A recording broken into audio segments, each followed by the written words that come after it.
Welcome. In the last video, we had discussed about the parallel Creeper circuits in both unbiased and biased condition. So please check that video before this one because that video will be helpful to understand this video. So let us start double Creeper circuits.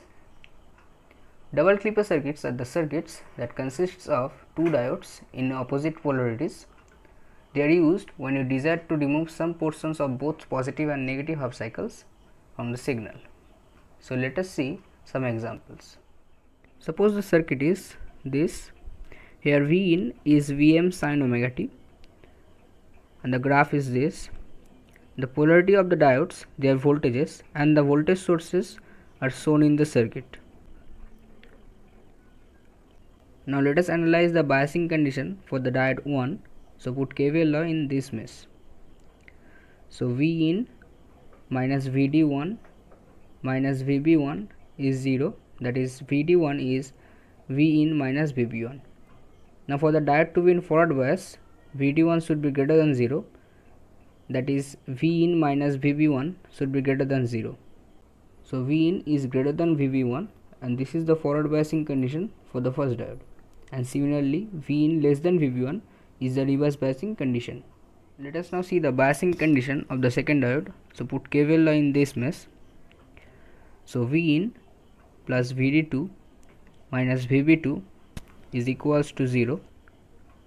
That means Vd2 is Vb2 minus V in. Now for the forward biasing of the diode, Vd2 should be greater than 0. That is Vb2 minus V in should be greater than 0. That means V in should be less than Vb2.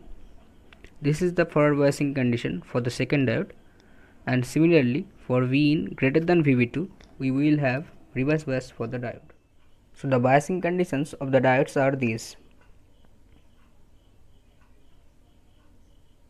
Now to analyze the circuit, we have to combine these conditions, either combining the forward biasing conditions or the reverse biasing conditions. Let us first combine the forward biasing conditions. So we get V in greater than Vb1 and less than Vb2. For this condition, the diodes will be in forward bias and the equivalent circuit will be this, and here the output voltage VO will have some DC value. For the other conditions, V in less than Vb1, diode 1 is in reverse bias whereas diode 2 in forward bias, so VO will be Vb2, and for V in greater than Vb2, diode 2 is in reverse bias and diode 1 in forward bias, so the output voltage will be Vb1.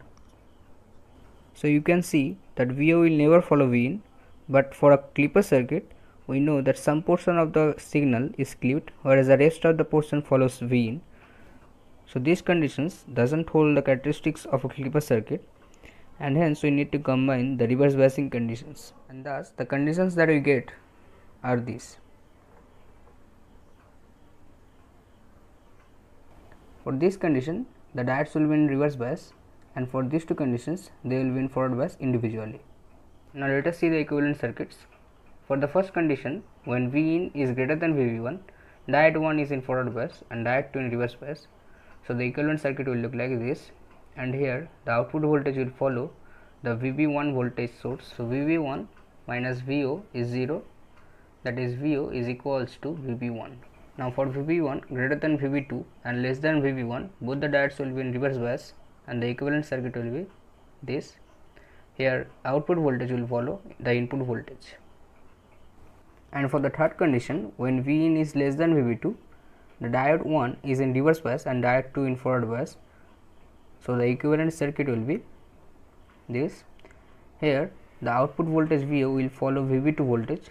So Vb2 minus VO is 0, that is VO is Vb2. So the results we get are these. Here from this condition we can say that Vb1 is greater than Vb2, and both these values Vb1 and Vb2 are less than the maximum value of the input signal Vm. Let us now see the output graph.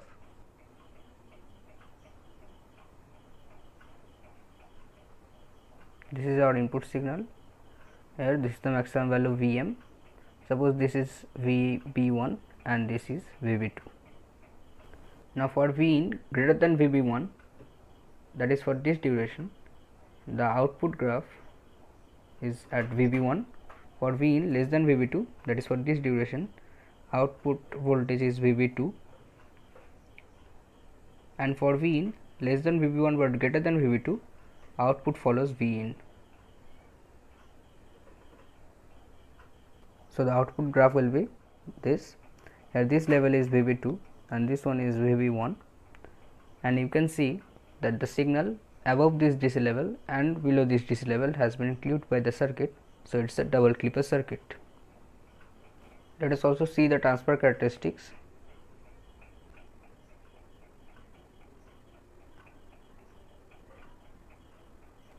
Now for V in greater than VB1, that is for this duration, VO is VB1. For V in less than VB2, that is for this duration, the output voltage is VB2, and for V in less than VB1 but greater than VB2, output follows V in. So this is the transfer characteristics for this circuit. In a similar procedure, try to solve these two circuits, find their biasing conditions, then combine the reverse biasing conditions, then find the output graph and the transfer characteristics. The output graphs are respectively this. The signals are clipped on both sides, so these are double clipper circuits.